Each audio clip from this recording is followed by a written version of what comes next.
How do you effectively develop your pieces in the Sicilian defense? Have you ever wondered how to get the most out of your pieces in the Sicilian defense? This opening is rich with possibilities and requires a solid plan for piece development. Let's break down how to do this effectively.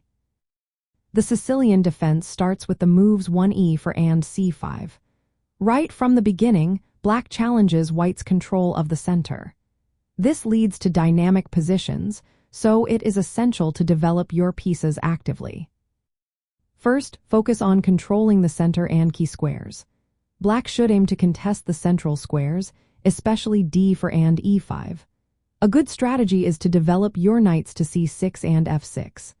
The knight on c6 puts pressure on d4, while the knight on f6 attacks white's pawn on e4. Next, develop your knights before your bishops. A common sequence is to move the knight from b8 to c6 early on. Then, move the knight from g8 to f6. This helps contest the center and prepares for more piece activity. When it comes to your bishops, you have options. Depending on the variation you choose, you might fianchetto your dark-squared bishop to g7. This controls long diagonals and supports central play. Alternatively, you could place your bishop on e7 or c5, depending on your strategy. Another key point is to prepare for pawn breaks. Effective piece development will support timely pawn moves like d5 or e5. These moves challenge white's central presence and open lines for your pieces. Don't forget about king safety. It is usually wise for black to castle kingside early. This not only safeguards your king but also connects your rooks, allowing them to support central or flank operations. After castling, coordinate your rooks.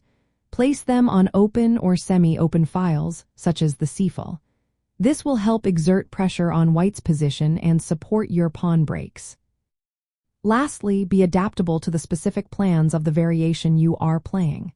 The Sicilian defense has many variations, like Najdorf, Dragon, and Classical. Each has its own development schemes. For example, in the Najdorf variation, you might play a 6 early to prevent white's pieces from invading key squares. In the Dragon variation, fianchettoing the bishop is often emphasized. In practice, start by moving your c-pawn to c5 to contest the center. Develop your knight to c6 to attack d for and support queenside play. Move your knight to f6 to pressure e for and control central squares. Choose your bishop placement based on the variation you are playing. Castle kingside promptly for safety and use pawn moves like a 6 or e6 to support your piece development. By following these principles, you will develop your pieces harmoniously, maintain control over key squares, and prepare for the dynamic counterattacks that the Sicilian defense is known for.